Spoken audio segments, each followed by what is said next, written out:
sabemos que histológicamente en el pene tenemos dos cuerpos cavernosos, ¿verdad? Que son estructuras musculares que llevan sangre, ¿sí? Y sirven para la erección del pene en sí. Luego tenemos un cuerpo esponjoso que está ubicado en la parte inferior, ¿verdad? De esos cuerpos cavernosos en el centro, ¿verdad? En el centro inferior. A través de ese cuerpo esponjoso transita, digamos, la uretra, ¿sí?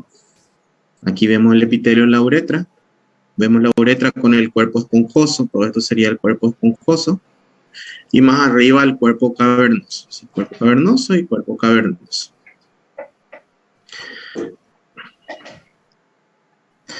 Bueno, ahora dentro de las neoplasias del pene, nosotros tenemos las neoplasias benignas y malignas. Dentro de las neoplasias benignas tenemos los tumores que se llaman condilomas, ¿sí? Los condilomas acuminados. Estos condilomas acuminados están causados o son producidos por el virus del HPV. El virus del HPV es el del papiloma humano, ¿verdad? Virus del papiloma humano, ¿sí?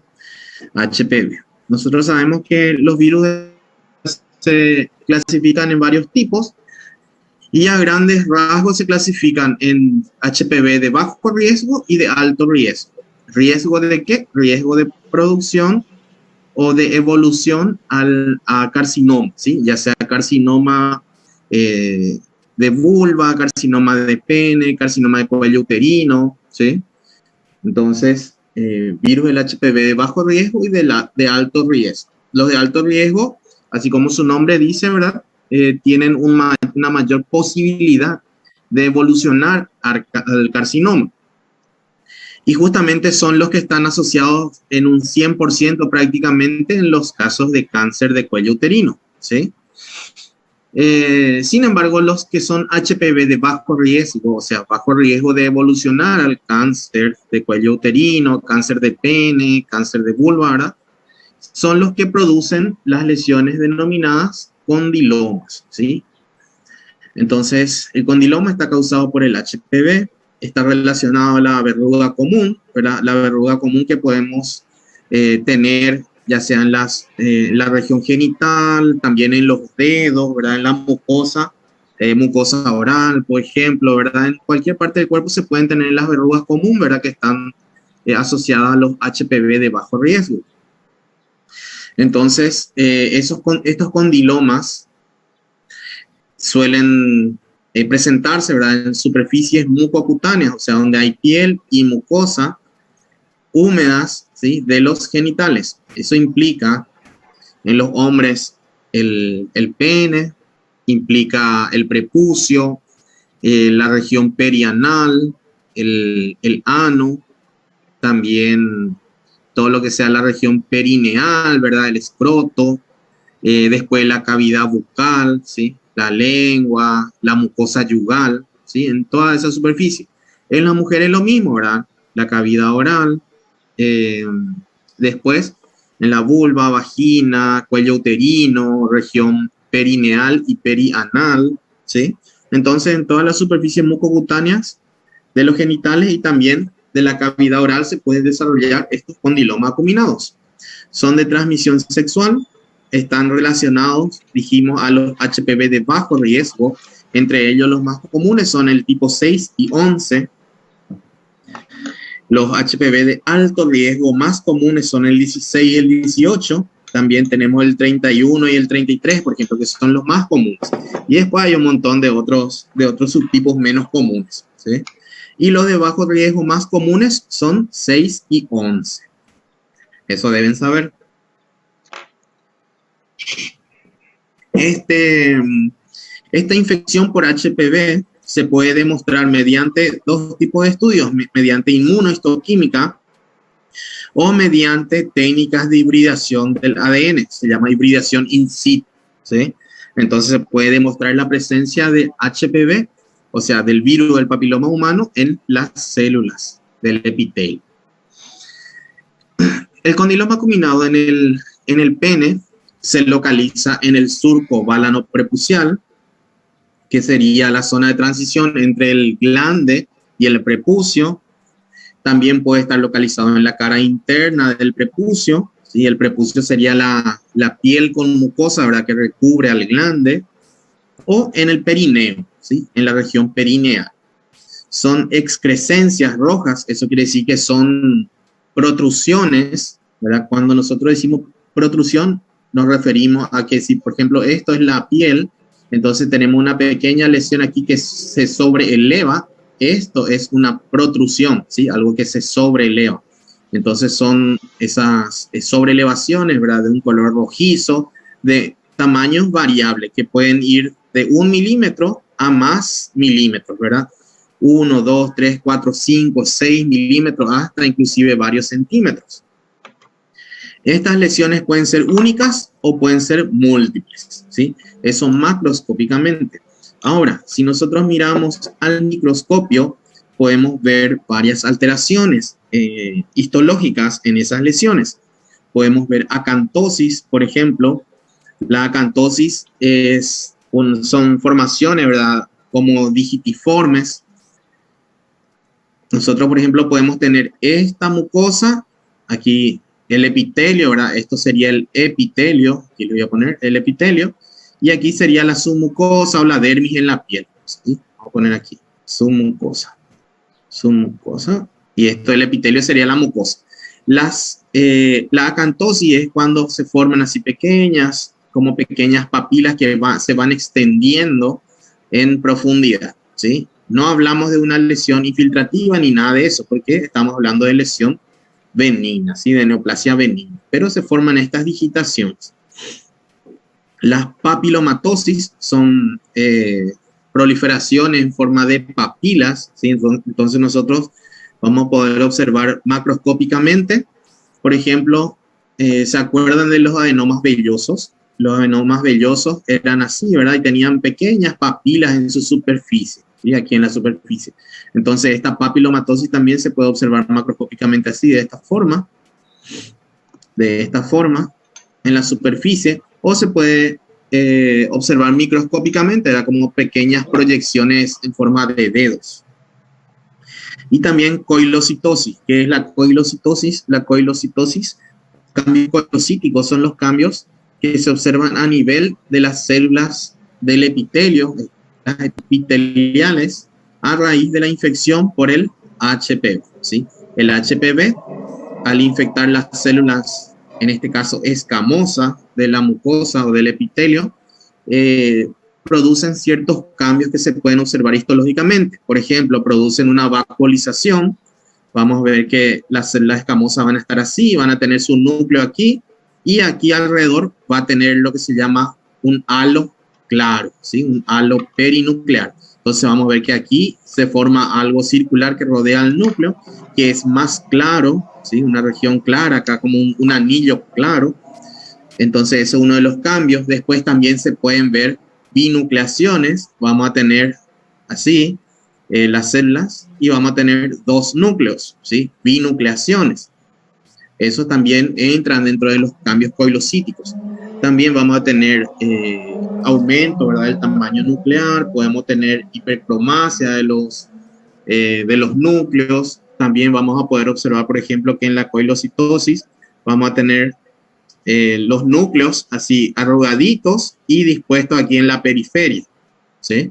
Entonces van a estar así bien en forma de media luna y bien arrugaditos y dispuestos en la periferia. Eso también corresponde a los cambios coilocíticos que son producidos, dijimos, por el HPV. En estas lesiones de condiloma combinado no hay evidencia de displasia ni de invasión del estroma. ¿Por qué? Porque son neoplasias benignas, ¿sí? Entonces no hay displasia, no hay invasión del estroma y tiende a recurrir, ¿verdad?, pero no evoluciona al carcinoma. Entonces, generalmente, ¿verdad?, la inmunidad combate al virus del HPV cuando el HPV es de bajo riesgo. Entonces, se pueden desarrollar estas lesiones, después desaparecen y después vuelven a aparecer, ¿verdad?, cuando esa persona entra en supresión, ¿verdad? Ya sea por un cuadro, supongamos, un cuadro de gripe, ¿verdad? Que baja las defensas, un cuadro infeccioso, diabetes, cualquiera de esas patologías que baja un poco la defensa, entonces tienden a recurrir, pero no evolucionan al carcinoma. ¿Por qué? Porque dijimos que los que evolucionan al carcinoma ahora son las lesiones producidas por el HPV de alto riesgo. En este caso, el condiloma combinado está causado por HPV de bajo riesgo. Entonces aquí tenemos, ¿verdad? Esto sería el glande, y aquí tenemos el condiloma, ¿sí? Que son, dijimos, excrescencias, son lesiones exofíticas. En este caso, está localizado, esto sería la uretra, está localizado ahí bien periuretral, ¿sí? Como dijimos, los condilomas se pueden localizar aquí en la región del glande, aquí en el surco válano prepucial, se pueden localizar aquí en el prepucio, se pueden localizar en toda la región perineal, ¿verdad? Entonces, en el escroto, localizar en la región perianal, en toda esa zona. Aquí tenemos los cambios coilocíticos. Como les dije, esta es una célula escamosa, y si ustedes se fijan van a ver que esta célula escamosa tiene aquí alrededor este halo, ¿verdad? Que es como un pequeño círculo que rodea al núcleo y es de color blanco. ¿Ven? Todas estas células tienen eso. Se llama halo perinuclear, ¿sí? Entonces, esto es un cambio coilocítico. Otro cambio coilocítico son las binucleaciones. Entonces vamos a tener esta célula, por ejemplo, con dos núcleos. Aquí hay un núcleo y aquí hay otro núcleo, ¿sí? Binucleaciones. También les dije que las células pueden, con cambios coilocíticos, ¿verdad? En esas células los núcleos se pueden disponer o colocar en la periferia, como en este caso, ¿verdad? Se pueden condensar y colocar aquí en la periferia. Entonces los núcleos no están en el centro, sino que están bien en la periferia. ¿Entienden? Entonces todos esos cambios son denominados cambios coilocíticos. Y a estas células que tienen esos cambios coilocíticos se les suele denominar coilocitos, ¿sí? Coilocitos, cambios coilocíticos, entonces. Estos mismos cambios coilocíticos son los que se observan en las lesiones intraepiteliales del cervix, del cuello uterino, ¿sí? Cuando tenemos, por ejemplo, un SIN1, ¿verdad? Una lesión de bajo grado, nosotros solo vamos a observar estos cambios coilocíticos, ¿sí? No vamos a observar otro tipo de cambios. Entonces, estos mismos cambios se observan también en el cuello uterino, en las lesiones intraepiteliales de bajo grado. Ahora ya hablando de cáncer de pene propiamente dicha, nosotros sabemos que tenemos lesiones que se denominan precancerosas, ¿verdad? Entonces, que son, estas lesiones, ¿verdad? Son, digamos, lesiones que pueden evolucionar o que tienen un riesgo de evolucionar a cáncer de pene. Entonces, constituye al espectro de lesiones escamosas intraepiteliales, ¿sí? SIL, que significa lesión escamosa, ¿verdad? Escamus. Lesión escamosa intraepitelial, ¿verdad? Escamus, S es de escamus, I es de intraepitelial, ¿verdad? Y L es de lesión. Entonces, lesión escamosa intraepitelial, pero atípicas, ¿sí? Que están caracterizadas por anormalidades en la maduración, en la polaridad y tienen atipia nuclear. Pueden ser de bajo grado o de alto grado, ¿sí?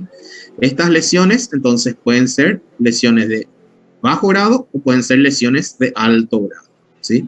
HG, SIL significa lesión escamosa intraepitelial, ¿verdad? SIL, G es de grado y H de Height, ¿verdad? Entonces, alto grado. Y LG es de bajo grado, ¿sí? Low grade, ¿verdad?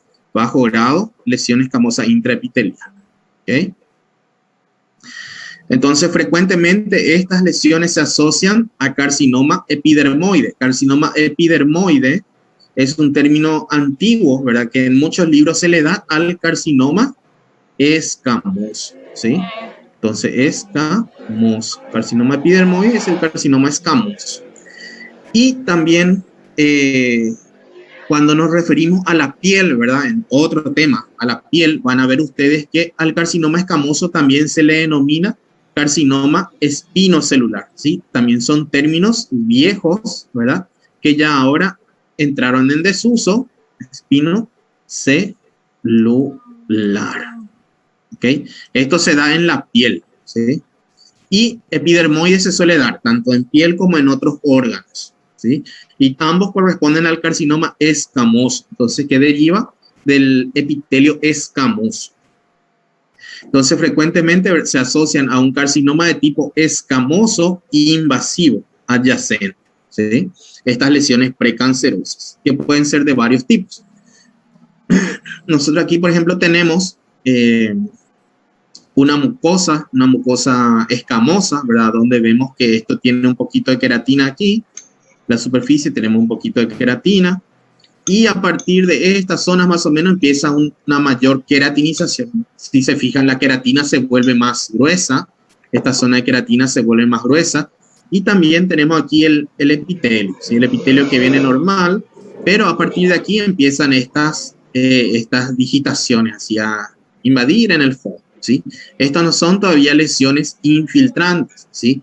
Sino que esto corresponden a la acantosis, ¿sí? Entonces, cuando vemos estas digitaciones así, esto corresponde a acantosis. Entonces, estas son las acantosis. Y aquí empiezan las atipias. Si se fijan ustedes en estas células epiteliales que están aquí en esta zona, todas son células escamosas normales, ¿verdad? Que van naciendo aquí en la lámina basal, van madurando, van yendo hacia la superficie. Cuanto más van madurando, van produciendo queratina y van perdiendo el núcleo. Esa es, digamos, la vida normal de las células escamosas. Sin embargo, cuando empieza a haber esta atipia, ya empieza a haber una desorganización. Entonces ustedes van a ver que... No, a nossa aula não é hoje. ¿Alguien dijo algo?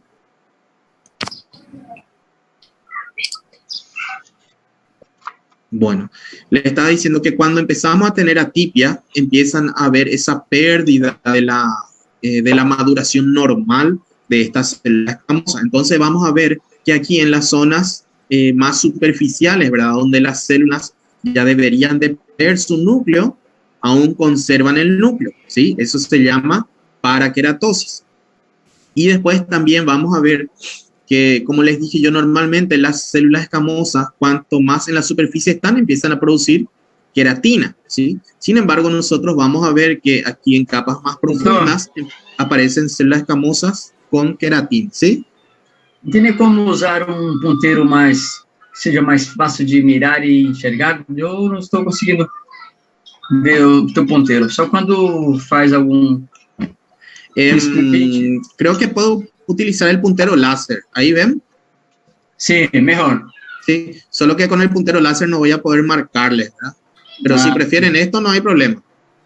Entonces, como le iba diciendo, ¿verdad? Lo normal es que las células hacia la superficie, ¿verdad? Vayan produciendo queratina y también vayan perdiendo su núcleo. Sin embargo, cuando empezamos a tener atipia, empezamos a tener alteraciones, vamos a ver que las células, a medida que se acercan a la superficie, siguen teniendo su núcleo, ¿sí? Eso se llama paraqueratosis.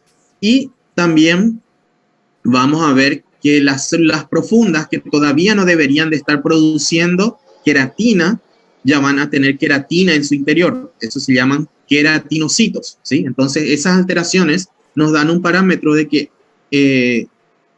hay una, valga la redundancia, una alteración, ¿verdad?, en ese epitelio, ¿sí? Que hay un daño en ese epitelio. Entonces pueden ver aquí ustedes que esta zona del epitelio a la izquierda es normal, pero aquí ya está alterado.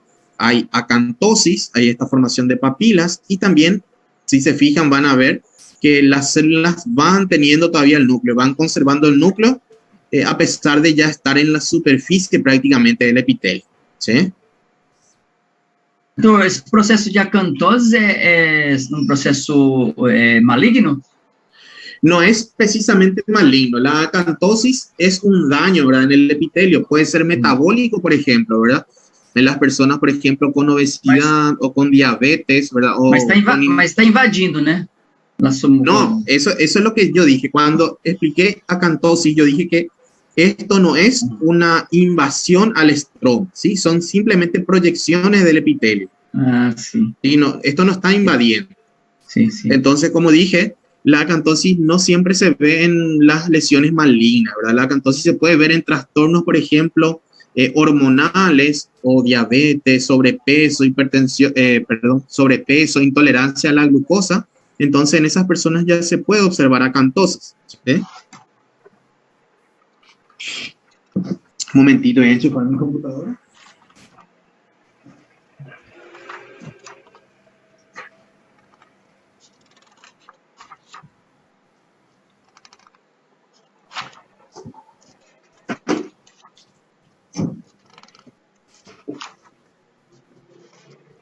Ahí está. Bueno, aquí ya vemos entonces un epitelio con alteración. ¿Qué alteraciones vemos aquí?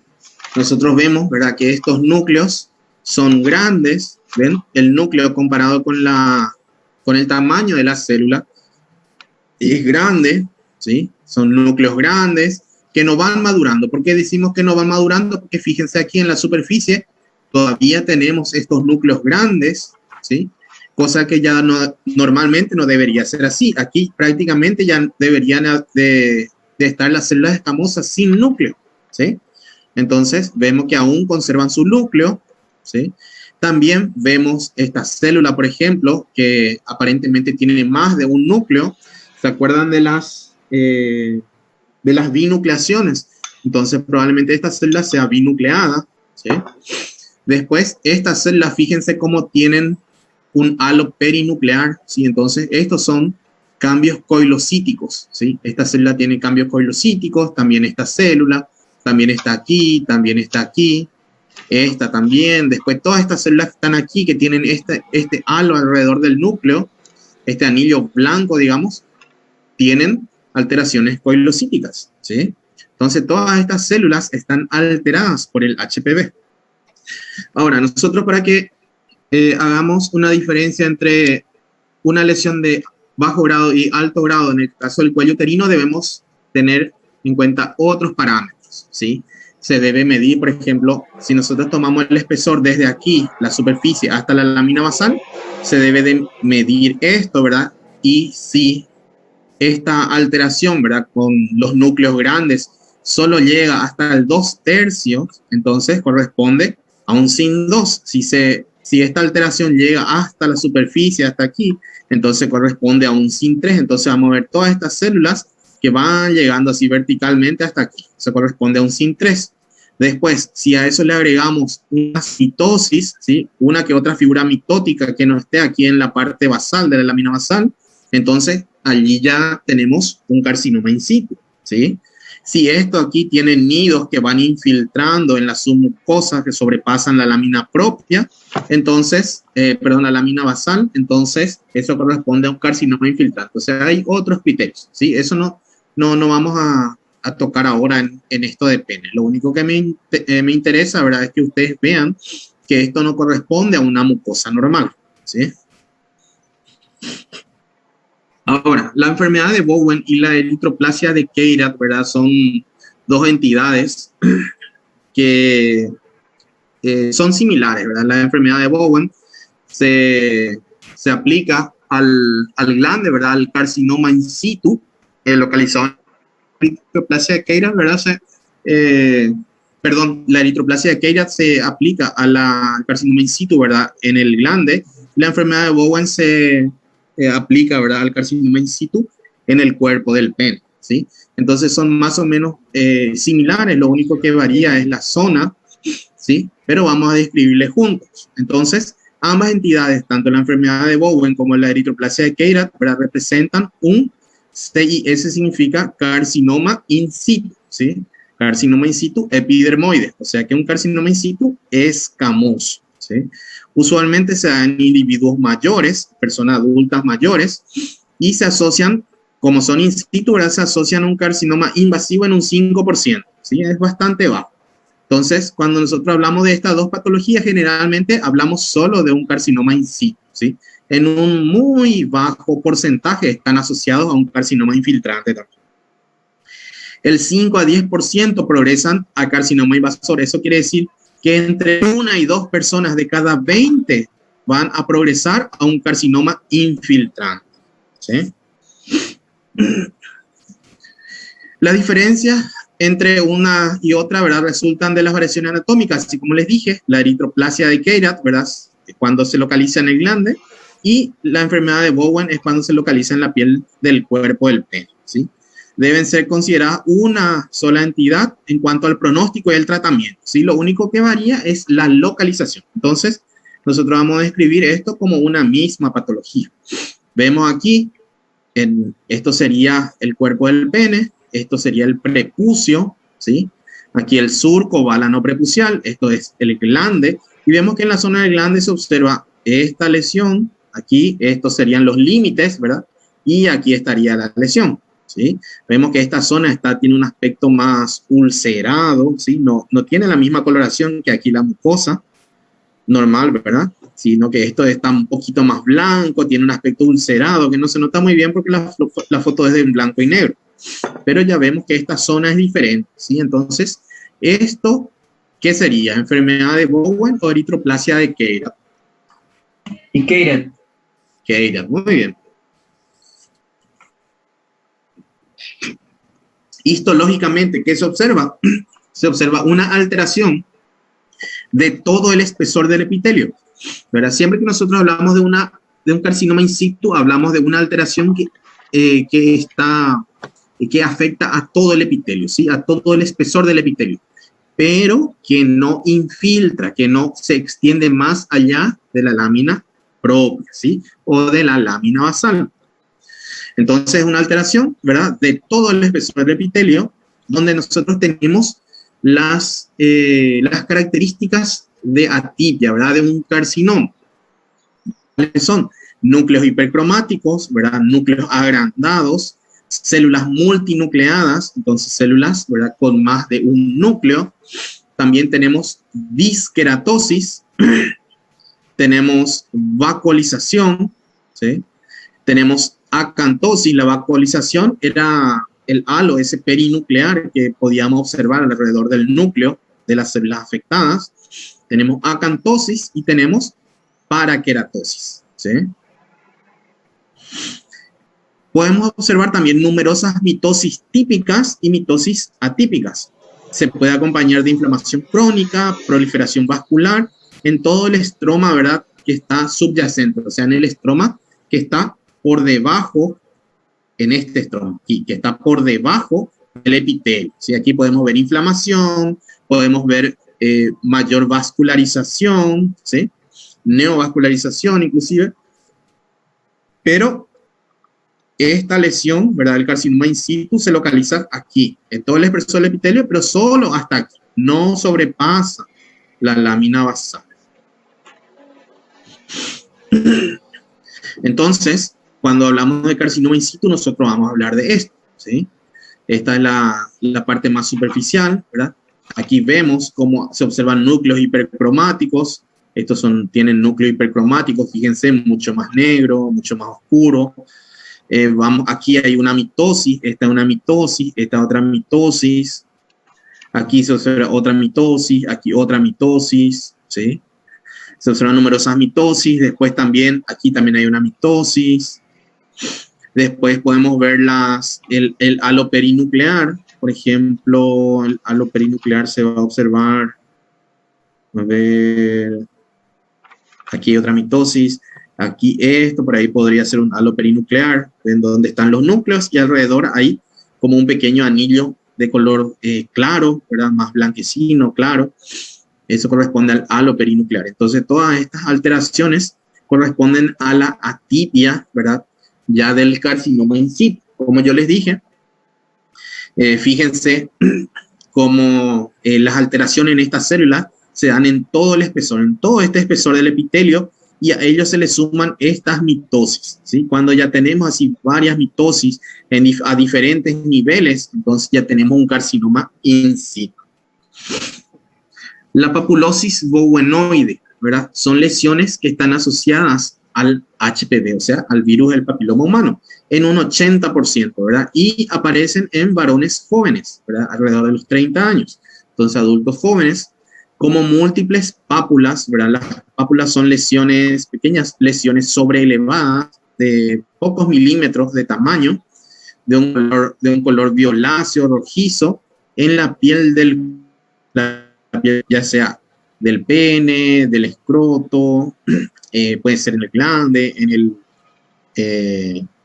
el prepucio, ¿sí? Y ocasionalmente, como dice aquí, ¿verdad? En el glando prepucio. Generalmente aparece en la piel del cuerpo, del pene, ¿sí? Pero también puede aparecer en el glande, en el prepucio, en el escroto. Las características similares, tienen características similares a la enfermedad, ¿verdad?, de Bowen, con una menor alteración en la maduración y menos atipia citológica y también menos figuras mitóticas, ¿sí? Entonces, histológicamente es más o menos lo mismo, ¿verdad?, pero sin tantas mitosis y sin tanta atipia. Todas estas atipias que vemos aquí, estos núcleos, por ejemplo, que son bien hipercromáticos y grandes, no se observan. Estas mitosis tampoco son así muy marcadas como aquí, ¿sí? En la papulosis Bowen. Y por lo común, involucionan, o sea que desaparecen espontáneamente, con o sin secuelas, ¿verdad? Entonces aquí, por ejemplo, vemos esto del escroto, ¿sí?, en la base del pene, y vemos aquí estas pápulas. Estas son las pequeñas protrusiones en la piel, ¿sí? Como dijimos, un color violáceo, rojizo, de escasos milímetros, ¿verdad?, de diámetro, en todas estas lesiones. Aquí vemos su histología. Como vemos, como pueden observar, hay menos atipia. Fíjense aquí el espesor. Fíjense esta atipia, estos núcleos así grandes, hipercromáticos, no se observan tanto aquí, ¿sí? Hay sí células, ¿verdad?, con el halo perinuclear, hay cambios coilocíticos, pero esas mitosis, esa gran atipia no se observa, ¿sí? Entonces esta lesión puede desaparecer espontáneamente. Ahora, el carcinoma epidermoide, ¿verdad? Cuando ya hablamos de carcinoma, ya nos estamos refiriendo a la neoplasia, ¿verdad?, maligna, de tipo escamoso, carcinoma escamoso sería, ¿verdad? La mayoría de las neoplasias de pene son carcinomas epidermoides o son carcinomas escamosos, ¿sí? Son infrecuentes en los países de primer mundo, donde componen menos del 1% de los cánceres en el hombre, y en países en vía de desarrollo, por ejemplo, Paraguay, ¿verdad?, y la mayoría de los países sudamericanos, componen hasta el 10%. Fíjense la gran diferencia que hay, ¿sí? Hasta el 10% de todos los cánceres. Entonces, eso quiere decir que es mucho más común en los países en vías de desarrollo. Los factores ambientales son los más importantes, ¿verdad?, que en los genéticos, por ejemplo, ¿verdad? Cuando hablábamos de cáncer de mama, por ejemplo, cáncer de colon, nosotros mencionamos, ¿verdad?, que había mucha carga genética. Sin embargo, aquí en el cáncer de pene, esa carga genética no es tan importante para el desarrollo del cáncer de pene, ¿sí? O sea, no es tan importante en la patogénesis, aunque se describieron casos familiares, ¿sí? Pero generalmente los factores ambientales son los que más entran aquí a jugar su papel, ¿sí? Existen factores predisponentes, por ejemplo, pobre higiene, ¿verdad?, fimosis. ¿Qué es la fimosis? La fimosis es una patología, ¿verdad?, donde no puede haber una retracción del prepucio, entonces no se puede decalotar el glande, ¿sí? Por lo tanto, ¿qué es lo que ocurre? Hay se junta el esmegma, ¿verdad? El esmegma sería como una sustancia que contiene restos, ¿verdad?, de epitelio, del epitelio de glande y todo eso, y secreciones. Entonces eso se va juntando y eso mismo va dañando al glande y al prepucio, ¿sí? Entonces hay pobre higiene, ¿verdad?, ya sea porque la persona no realiza una retracción del prepucio para la higienización, o hay fimosis, ¿sí? También puede haber, por ejemplo, historias de verrugas genitales, dificultad en la decalotación, ¿verdad?, o sea, en la retracción del prepucio para la higiene, acumulación de esmegma, como les dije, ¿verdad?, o falta de circuncisión al nacimiento, ¿sí?, o circuncisión tardía, por ejemplo. Y después tenemos el tabaquismo. El tabaquismo también es un factor de riesgo muy importante para el desarrollo de cáncer de pene. También pueden jugar su papel, por ejemplo, en la historia de erupción, ¿verdad?, o trauma peniano, ¿sí?, pero en una menor medida. Generalmente son es la pobre higiene, la fimosis, la acumulación de esmegma, ¿verdad?, y el tabaquismo. Esos son los principales factores de riesgo. La edad media de aparición, generalmente 58 años. Es muy raro que aparezca en adultos jóvenes, ¿sí? Y es extremadamente raro en niños. El motivo de consulta suele ser una tumoración peneana y al menos aquí en Paraguay, ¿verdad? Según todos los casos que yo vi, ya los pacientes acudieron en estadios muy avanzados, ¿sí? Porque generalmente tienen vergüenza, ¿sí? Como una localización, por la localización, ¿verdad? Como se localiza en el pene y todo eso, entonces tienen vergüenza de consultar cuando ven que hay alguna alteración y ya recurren ellos a la consulta, ¿verdad? En estados muy avanzados, cuando esa lesión ya sangra o ya se dan cuenta, ¿verdad? Es que no va a mejorar. Entonces, generalmente ellos acuden en estados ya muy avanzados de cáncer de pene. Entonces, la tumoración peneana suele ser el motivo de consulta, lo que a las personas, a los hombres les asusta, ¿verdad? Y les lleva a consultar. En úlceras, ¿verdad? O eritemas también, ¿verdad? En 30-40% de los casos, dependiendo del tipo, pueden presentar úlcera o pueden presentar eritema, ¿verdad? Pero generalmente es la tumoración, el agrandamiento allí del glande o del pene, es lo que les lleva a consultar. Los motivos de consulta menos frecuentes son el dolor, por ejemplo, la disuria, sangrado o una metástasis, ¿sí? Entonces, generalmente acuden por una tumoración. El carcinoma escamoso de pene se puede clasificar de distintas maneras, ¿verdad? Podemos clasificar según el sitio de origen, o sea, dónde se localiza, según el patrón en el que crece, ¿verdad? Patrón de crecimiento, y según el tipo histológico.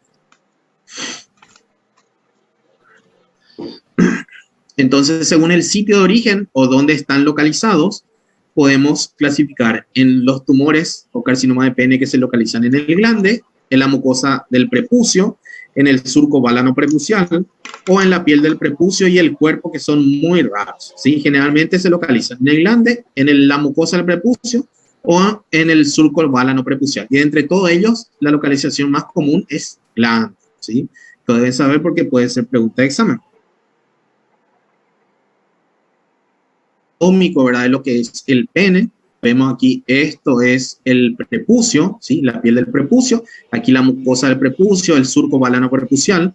Luego tenemos aquí el glande, ¿verdad? Que está formado por el cuerpo cavernoso o esponjoso. El glande, ¿cómo está formado? Esponjoso. Cuerpo esponjoso, ¿verdad? Recuerden, tenemos un cuerpo esponjoso y dos cuerpos cavernosos, ¿sí? Aquí se encuentra el cuerpo cavernoso, un poquito más a la profundidad. Son dos y son los que tienen las cavernas, ¿verdad? Que se llenan de sangre. A través del cuerpo esponjoso corre la uretra, ¿sí? Que se exterioriza aquí en esta zona. Entonces, esta localización suele ser la más común, aquí en el glande, ¿sí? Y nuevamente aquí tenemos el prepucio.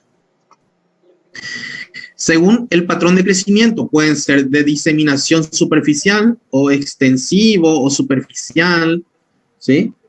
Es lo mismo, ¿verdad? Es cuando, si nosotros le voy a cambiar un poquito el puntero, si nosotros tenemos aquí la superficie de la mucosa y tenemos aquí un tumor, ¿verdad? Que crece así en este sentido, ¿verdad? En sentido, digamos, lateral y no vertical, ¿sí? No vertical, sino lateral, tenemos crecimiento superficial o diseminación superficial, ¿sí? Es un patrón de crecimiento. Ahora, si tenemos un tumor que en lugar de crecer hacia los costados, crece más en profundidad, tenemos un patrón de crecimiento vertical, ¿sí? ¿Cuál de los dos le parece que va a ser más agresivo? El tumor que crece en la superficie, ¿verdad? Que crece, digamos, de tamaño, o el tumor que crece en profundidad, que crece verticalmente. Vertical. Claro, el de crecimiento vertical siempre va a ser más agresivo, porque va a tender a invadir más estructuras, ¿sí? Muy bien. Después tenemos el que tiene patrón de crecimiento verruciforme, el multicéntrico, que es cuando hay varias lesiones o varios tumores que están separados, serían como pequeñas islas. Voy a poner nuevamente mi puntero. Entonces vamos a tener un tumor aquí, vamos a tener otro tumor aquí, ¿sí? Entonces tenemos dos focos que están separados por tejido sano. A eso le llamamos multicéntrico. Un centro, dos centros, ¿sí? Y el mixto, ¿verdad? Donde podemos tener, por ejemplo, un tumor en diseminación superficial y crecimiento multicéntrico, ¿sí? Entonces esos corresponden a los mixtos. A ver, mi láser. Bueno, entonces la clasificación según el patrón de crecimiento. Diseminación superficial, que es uno de los más comunes, ¿verdad? 35%. Eso quiere decir que 1 de cada 3 cánceres de pene son de un patrón de crecimiento, de diseminación o de extensión superficial. Son tumores planos de crecimiento horizontal que invaden solo superficialmente las capas anatómicas, ¿sí? Suelen ser, esto no es una regla, o sea, que no por ser de crecimiento superficial va a ser bien o moderadamente diferenciado. Esto sería grado 1 y esto sería grado 2, ¿sí? Eso no es una regla, pero generalmente coinciden. ¿Por qué? Porque si tenemos un tumor que es grado 1 o grado 2, ¿verdad? Entonces, obviamente va a ser un tumor, digamos, no tan agresivo. Y entonces esa característica de que no es tan agresivo se correlaciona, ¿verdad?, con que este tumor crece en forma superficial y no vertical, ¿verdad? Un tumor que es pobremente diferenciado, o sea, va a ser un tumor más agresivo y por ende lo más probable es que ese tumor crezca en forma vertical, ¿verdad? Entonces esto no es una regla, pero generalmente coincide en que los que son diseminación superficial son bien a moderadamente diferenciados, ¿verdad? Y tienen un bajo índice de metástasis a ganglios inguinales, ¿sí? Suele tener metástasis, pero es bajo el índice, o sea, es bajo el número de metástasis en ganglios linfáticos inguinales. Entonces tenemos aquí, esto es el pene, ¿verdad? Con el prepucio aquí y el tumor. Aquí está el glande, esta es la mucosa no tumoral, digamos, el glande, y aquí tenemos el tumor, ¿sí? Se localiza en el glande y vemos que se disemina superficialmente. Esto no podemos nosotros, así mirando de afuera nomás, decir, ¿verdad?, que es un tumor con crecimiento superficial. Nosotros debemos cortar y ver histológicamente, microscópicamente, si en verdad este tumor no infiltró tanto en profundidad, ¿sí? Pero aparentemente, al ser así extensivo aquí, quiere decir que es superficial. Entonces, aquí tenemos a la derecha una imagen macroscópica. No es del mismo tumor, pero podemos apreciar que este tumor, este carcinoma, es esto blanco, observa aquí, se localiza en el surco entre el glande y el prepucio, surco balano-prepucial, ¿sí? Se localiza aquí y podemos ver qué afecta, qué estructura les parece que afecta aquí. Cuerpo esponjoso. Cuerpo esponjoso, ¿verdad? Esto es cuerpo esponjoso que viene aquí, también aquí un poco, aquí está la uretra, ¿sí? Esto es la uretra. Entonces, esto es cuerpo esponjoso, vemos que afecta el cuerpo esponjoso, afecta aquí la mucosa, ¿verdad?, del prepucio, muy bien, no llega al cuerpo cavernoso, ¿sí? Entonces, ahí nos damos cuenta de que es un tumor, ¿verdad?, que crece más horizontalmente que en profundidad. Aquí vemos digamos, una figura, ¿verdad?, una imagen donde podemos analizar mejormente, de una mejor manera, ¿verdad?, esta foto macroscópica. Vemos que aquí esto es el tumor, esto es cuerpo esponjoso que está aquí, ¿sí? Aquí está la uretra, aquí un poco de cuerpo esponjoso también, y el tumor infiltra hasta el cuerpo esponjoso, ¿sí? No llega al cuerpo cavernoso. Luego tenemos el de patrón de crecimiento vertical, que es un poco menos, ¿verdad? Un poco menos común. El crecimiento es en profundidad y frecuentemente son tumores de alto grado. Eso quiere decir que frecuentemente van a ser un grado 3, ¿sí? O pobremente diferenciado. Y el índice de metástasis a los ganglios evidentemente es mayor, tiene un alto índice. ¿Por qué? Porque es un tumor de alto grado y es un tumor también que infiltra más en profundidad. Entonces vamos a tener aquí vemos la piel, ¿verdad? El prepucio, el glande. Entonces tenemos que el glande, prácticamente todo el glande está tomado. Vemos como aquí está ulcerado y ya se evidencia que infiltra bastante en profundidad. Si hacemos un corte, vamos a ver que todo esto blanco que está aquí es tumor y aquí está afectando el cuerpo esponjoso y aquí esta puntita ya está por afectar el cuerpo cavernoso, ¿sí? Aquí vemos también todo esto amarillo es tumor Esto es el glande, esto es el cuerpo esponjoso, afectó todo el cuerpo esponjoso de este lado y está por infiltrar el cuerpo cavernoso, ¿sí? El de patrón de crecimiento verruciforme corresponde a las neoplasias que tienen un aspecto papilar. Generalmente también son patologías de un grado 1 o 2, ¿verdad? Son bien a moderadamente diferenciados. También tienen un bajo índice de ganglios, ¿verdad? Y ¿por qué todo esto? Porque suelen crecer más hacia la superficie, igual que el superficial, que el extensivo superficial, ¿sí? Entonces, este verruciforme incluye varios tipos, por ejemplo, el carcinoma verrucoso, el condilomatoso y el papilar. Entonces, vamos a ver que macroscópicamente tienen este feo aspecto, ¿verdad? Tiene un aspecto de coliflor, ¿sí? Parece un coliflor, pero que si cortamos, vamos a ver, aquí también vemos otro, este es el glande, y en el glande es como que tuviese un coliflor, ¿sí? Todo este tumor.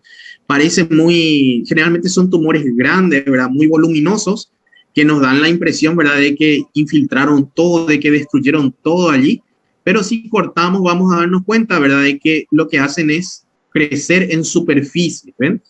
Su gran tamaño es debido a que crecen mucho en superficie y no tanto en profundidad. Vemos aquí que está el cuerpo esponjoso, ¿ven? Todo este cuerpo esponjoso, aquí corre la uretra, ¿sí? La uretra, y aquí está el cuerpo cavernoso, ¿sí? Entonces, vemos que no infiltra tanto en profundidad. Entonces, esto también coincide en que suelen ser tumores bien diferenciados o moderadamente diferenciados, ¿verdad? Grado 1 y 2. Aquí vemos otra imagen, entonces vemos cómo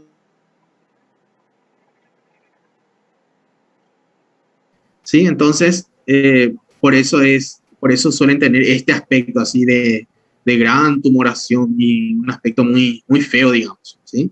Sí.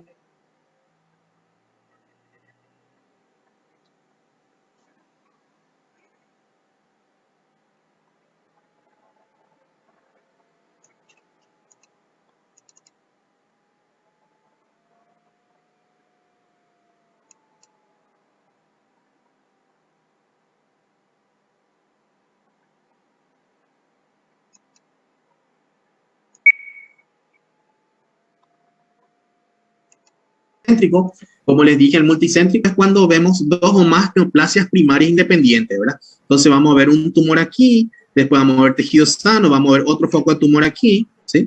Entonces cuando hay más de un foco de tumor, corresponde al tipo multicéntrico. Y eso, por ejemplo, uno puede tener patrón de crecimiento vertical, el otro puede tener un patrón de crecimiento verruciforme, ¿verdad? Pero Doutor, tienen más de un foco, sí. qual é o de melhor prognóstico? É o verociforme? El de mejor pronóstico. Sí. El de mejor pronóstico es el superficial, el que tiene patrón de crecimiento superficial, ya sea el superficial o el verruciforme. Los dos tienen mejor pronóstico. El de peor pronóstico en patrón de crecimiento es el que tiene patrón de crecimiento vertical. Ahora, sí. de acuerdo al tipo histológico, también tenemos los que tienen mejor pronóstico y peor pronóstico. Vamos a ver, el tipo histológico está el basaloide, por ejemplo, que es el que tiene peor pronóstico. ¿Por qué? Porque siempre tiene un crecimiento vertical, ¿sí? Pero eso vamos a hablar enseguida, cuando pasemos a los subtipos histológicos. Ok. El mixto, ¿verdad? Es cuando hay varios patrones de crecimiento, ¿sí? Hay más de un patrón de crecimiento, entonces podemos tener mixto, ¿sí? Multicéntrico y mixto, acuérdense. Según el tipo histológico, lo más común es que sea del tipo clásico o usual, ¿sí? En el 70% de los casos. Luego tenemos el verruciforme, 20%, el basaloide, 10%, y otros, ¿verdad? El sarcomatoide, por ejemplo, adenoescamoso, el mixto. El de tipo usual o clásico, el 70% corresponde a este tipo de tumor. O sea que 7 de cada 10 cáncer de pene corresponden al tipo clásico o usual. Casi siempre son bien a moderadamente diferenciados, o sea, grado 1 o 2.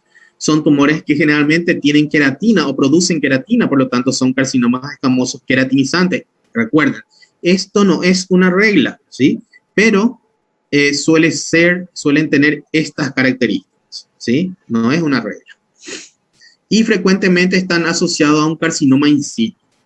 Entonces vamos a ver aquí, por ejemplo, vemos que se observa un foco de queratina, ¿sí? Entonces vamos a tener macroscópicamente un tumor que crece en superficie, ¿verdad?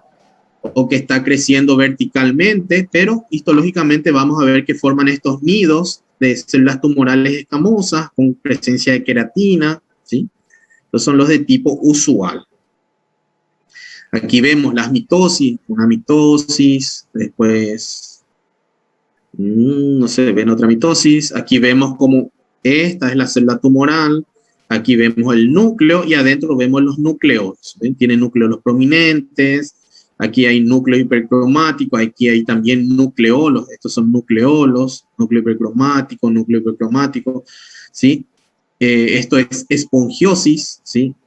En la espongiosis se observa así de esta forma, entonces vamos a ver aquí estas, ¿recuerdan en el carcinoma escamoso cómo se llamaban estos? Esta estructura que forman pequeñas escaleritas entre una y otra célula. Desmosoma. Sí, son desmosomas, ¿sí? Muy bien. Entonces vemos que se observan estos desmosomas, ¿verdad? Porque hay un edema en el tejido, entonces se separan las células y se observan estas uniones. Eso es una característica del carcinoma escamoso. Por eso observamos aquí en el carcinoma escamoso de pene. Muy bien. Después tenemos el de tipo basaloide, ¿verdad? Que es el más agresivo, ¿sí? Está relacionado al HPV. Va a estar relacionado al HPV de bajo riesgo o de alto riesgo. ¿Qué les parece? Alto riesgo. De alto riesgo, muy bien. Entonces está relacionado al HPV de alto riesgo, ¿verdad? Nidos sólidos de células basaloides que son pobremente diferenciadas, evidentemente, ¿verdad?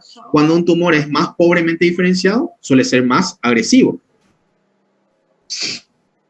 Al ser más agresivo, evidentemente va a haber un alto índice de recurrencia, o sea que el paciente, después de su tratamiento, ya sea quirúrgico o de quimioterapia, ¿verdad? Va a volver a tener probablemente el carcinoma, ¿verdad? Y de ganglios positivos, o sea, de metástasis a ganglios también, ¿sí? Y el pronóstico es pobre, ¿sí? Vemos que aquí tenemos el epitelio y este sería nuestro carcinoma de tipo basaloide. ¿Por qué se llama de tipo basaloide? Nosotros cuando demos piel vamos a ver que una característica del carcinoma vasocelular es esto, aquí en la periferia, estas estructuras que forman así, una especie de trincheras. Ven cómo las células se disponen en forma, digamos, perpendicular, ¿sí? Aquí está el borde, ¿sí? Y en forma perpendicular, así como paraditos, en forma de trinchera, se disponen estas células, ¿sí? Esto se llama empalizada periférica y es una característica del carcinoma vasocelular. Pero aquí en el carcinoma de pene, entonces, el carcinoma basaloide tiene este aspecto, estas empalizadas periféricas, ¿sí? Tenemos aquí tenemos otro nido también con su empalizada. Aquí tenemos otro tumor también con su empalizada, ¿sí? Entonces, el tipo basaloide es el más agresivo. Aquí tenemos la empalizada. Fíjense, todos estos tumores, o sea, todos estos nidos de células tumorales, en la periferia tienen esta empalizada, ¿sí? Vertical, perpendicular. ¿Verdad? Siempre están formando como una pequeña muralla, una pequeña trinchera alrededor, ¿sí? Entonces, este es el carcinoma de tipo basaloide. Y recuerden, es el tipo más agresivo de peor pronóstico. Y su patrón de crecimiento suele ser vertical, ¿sí? Después tenemos, como dijimos, el verruciforme, ¿sí? Que es el segundo más común, que puede ser de tipo condilomatoso, verrucoso o papilar. El verruciforme forma las verrugas, o sea, tumores en forma de verruga, ¿sí? Vamos a tener toda esta arquitectura, depende si son papilares, si son condilomatosos, ¿sí? Entonces, por ejemplo, en el verruciforme, que es de tipo condilomatoso, este está, como su nombre dice, condiloma, ¿verdad? Está asociado al HPV. Y hay coilocitosis, entonces vamos a ver todas las células, ¿verdad? Con cambios coilocíticos. ¿Recuerdan los cambios coilocíticos? Las células, ¿verdad? Con el halo perinuclear, las células binucleadas, ¿sí? Con dos núcleos, o las células con el núcleo en la periferia, todo eso corresponden a cambios coilocíticos. Entonces, nosotros únicamente vamos a ver un tumor con coilocitos, ¿sí? Entonces corresponde al verruciforme de tipo condilomatoso. Usualmente es de bajo grado y los bordes son infiltrativos, ¿verdad? Porque estamos hablando de un carcinoma infiltrante siempre. Después tenemos el verruciforme verrucoso, que suele ser una neoplasia, o sea, un tumor exofítico también bien diferenciado. No tiene la atipia coilocítica, entonces no vamos a ver aquí los coilocíticos, ¿sí? Pero vamos a ver que forman estructuras así como esta que está aquí, a ver, aquí como esta es papilar, pero algo así forman, ¿verdad? Hacia afuera, ¿sí? No infiltra tanto a profundidad, forman más hacia afuera, pero no tienen coilocitos. Entonces, eso corresponden a los verruciformes verrucosos, ¿sí? Y los márgenes son expansivos, o sea que los márgenes no suelen infiltrar, sino suelen abombar, digamos. Lo voy a dibujar para que entiendan. Cuando nosotros decimos que un tumor tiene borde infiltrativo, es porque el tumor va infiltrando así estructuras vecinas, ¿sí? Entonces va infiltrando aquí. Tenemos, por ejemplo, un tejido A y el tumor es B. Entonces B va infiltrando a A. Pero si tenemos expansivo, eso quiere decir que este tumor B va creciendo y no va infiltrando, sino va presionando al tejido A, ¿sí? Entonces va creciendo de tamaño y va presionando, no va infiltrando. Por eso decimos que tiene márgenes expansivos, ¿sí? Entonces, histológicamente vamos a tener esto, ¿verdad? Pueden tener, como son bien diferenciados, pueden tener queratina, no tienen coilocitos y suelen formar estructuras en forma de verruga. Y después, por último, tenemos el verruciforme papilar, ¿sí? Que también es exofítico, que suele ser grado 1 o grado 2, ¿verdad? Bien a moderadamente diferenciado. Los márgenes también son infiltrativos y es el tipo más frecuente, ¿verdad? De los verruciformes, ¿sí? No es el más frecuente de los tipos histológicos, porque el tipo histológico más frecuente dijimos que era el usual, ¿sí? El usual. Entonces es el más frecuente de los verruciformes, ¿sí? Entonces vemos aquí cómo forman estas papilas, ¿sí? Forman papilas y en la superficie tiene los bordes aquí infiltrativos, entonces infiltran, evidentemente infiltran, ¿verdad? Las estructuras que se encuentran por debajo, pero crecen más hacia la superficie, ¿sí? Ahora, el pronóstico, los factores pronósticos del carcinoma escamoso, ¿de qué van a depender, verdad? O sea que estos factores pronósticos ayudan a predecir la posibilidad de metástasis regionales, o sea, a los ganglios regionales o metástasis, ¿verdad? A otros órganos. Entonces, ¿de qué va a depender ese riesgo de metástasis?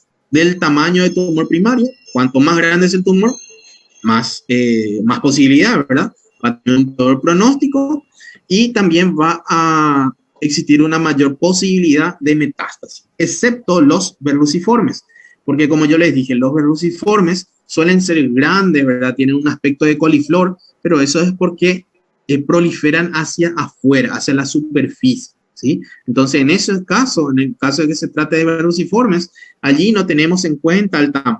Siempre los verruciformes van a tener mejor pronóstico, ¿sí?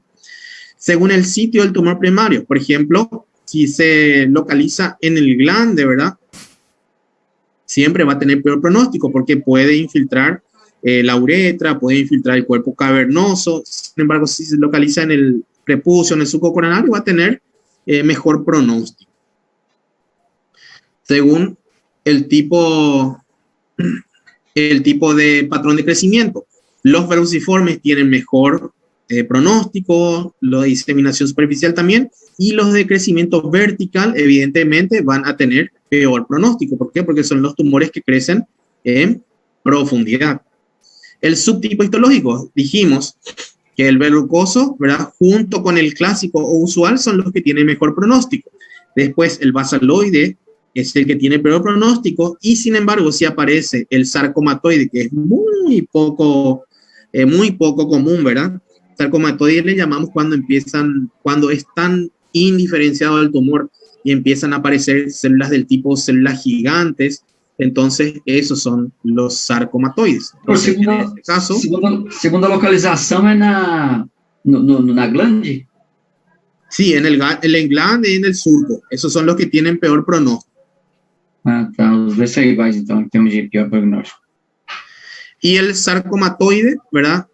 Como el basaloide, son los que tienen peor pronóstico en cuanto al tipo histológico. El sarcomatoide siempre, sea el órgano que sea, ¿verdad? Si hay un patrón sarcomatoide, entonces ese va a ser el de peor pronóstico. Pero si obviamos esto, ¿verdad? Que es una regla para todos los órganos, entonces podemos decir que el de tipo basaloide es el que tiene peor pronóstico. ¿Sí? Según el grado tumoral, sabemos que el grado 1 va a tener menos metástasis, ¿sí?, que el grado 3, que va a tener mayor probabilidad de metástasis, ¿sí? Según el nivel anatómico, ese vamos a ver en una escala, hay un índice pronóstico, ya le voy a explicar enseguida, y la profundidad de infiltración también. Vamos a ver, ¿verdad? Cuanto más infiltra, evidentemente va a tener peor pronóstico, ¿verdad? Cuanto más se extiende en profundidad, va a tener peor pronóstico. Estos factores son parámetros, ¿verdad?, para predecir la posibilidad de metástasis a los ganglios linfáticos, ¿sí? Y dependen del grado tumoral y el nivel anatómico. Hay un índice pronóstico que se llama de Cubilla, ¿verdad? Este Cubilla es un patólogo paraguayo, el doctor Antonio Cubilla, ¿sí? Él es un, digamos, investigador científico y él determinó el índice pronóstico en el cáncer de pene, ¿sí? Y allí tenía en cuenta tres factores: el grado tumoral, o sea, grado 1, grado 2 o grado 3, ¿sí? Le daba un puntaje, tenía en cuenta el nivel anatómico, por ejemplo, si llegaba a la lámina propia, si llegaba al cuerpo esponjoso o si llegaba al cuerpo cavernoso, y le daba un puntaje de 1, 2 o 3, y si había, el último, es la invasión perineural, ¿sí? O sea que si el tumor invadía algún nervio, entonces le daba el puntaje de 1. Y si no invadía ningún nervio, le daba el puntaje de 0. Por lo tanto, el índice pronóstico tiene un mínimo de 1, 2, ¿sí? Y puede ir hasta un máximo de 3, 6, 7, ¿sí? Y este índice pronóstico ayuda a predecir, ¿sí?, la posibilidad de metástasis ganglionar, los ganglios inguinales. Entonces vamos a tener que, según el grado 1, como les dije, vale 1 punto, grado 2, 2 puntos, grado 3, 3 puntos, ¿sí? El nivel, lámina propia, 1 punto, cuerpo esponjoso, 2 puntos, cuerpo cavernoso, 3 puntos, ¿sí? Entonces, aquí va a ir de 1 a 3, y si hay invasión perineural, se le agrega 1 punto. Por lo tanto, el índice pronóstico es 7 como máximo, y como mínimo sería aquí 0, aquí 1 y aquí 1, ¿sí? Entonces sería 1, 2 más 0, 2, ¿sí? Mínimo 2. Ahora, entonces tenemos que, si tenemos una sumatoria del 1 al 3, hay un bajo riesgo de metástasis ganglionar inguinal, ¿sí? Si es 4 la sumatoria, hay un riesgo moderado de metástasis, o sea que hay una posibilidad de 10 a 20% de metástasis, y del 5 o más, ¿verdad?, hasta 7 hay un riesgo elevado de metástasis, o sea, la metástasis es frecuente, ¿verdad?, y el pronóstico también es muy malo, ¿sí? Para eso sirve, para predecir la metástasis y la evolución de ese carcinoma de pene. ¿Alguna pregunta, chicos?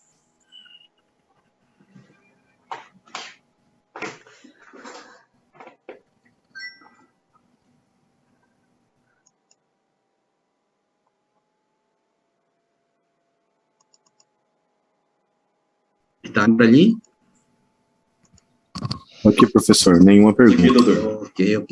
Entonces, lo que tienen que saber en esto, ¿verdad?, es la clasificación del carcinoma de pene, su relación con el HPV y también las lesiones preneoplásicas, ¿sí? Las lesiones preneoplásicas, en qué consiste cada lesión, ¿verdad? También tienen que saber bien las características, qué son los cambios coilocíticos, ¿sí?, ¿Por qué? Porque esos cambios coilocíticos no solo se aplican al cáncer de pene, sino que son mucho más comunes y mucho más útiles y se tienen en cuenta en las lesiones de cervix, ¿sí? En las lesiones intraepiteliales del cervix. Entonces, deben manejar bien esos cambios coilocíticos, ¿ok?